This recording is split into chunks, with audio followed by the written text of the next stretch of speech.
High, কি অবস্থা সবার?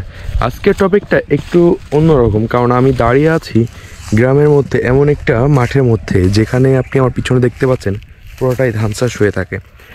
মাটির গন্ধে বেঁচে থাকা মানুষ।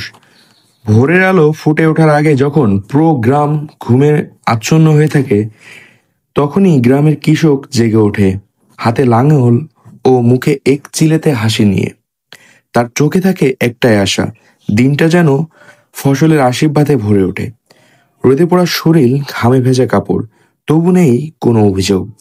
এই মানুষগুলোই আমাদের মুখে ভাত, আমাদের ঘরে ধান, চাল এবং ডাল পৌঁছায়।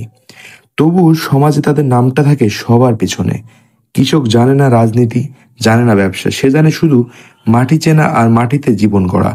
যে হাতে মাটিতে বীজ বনে, সে হাতে দেশের আসল ভবিষ্যৎ বনে। বাংলাদেশ, এই বাংলাদেশকে রিপ্রেজেন্ট করার জন্য এবং মানুষের মধ্যে তুলে ধরার জন্য এই গ্রামের সৌন্দর্যই যথেষ্ট। আশা করি ভিডিওটা ভালো লাগলে অবশ্যই একটা লাইক করবেন, একটা কমেন্ট করে যাবেন। ধন্যবাদ।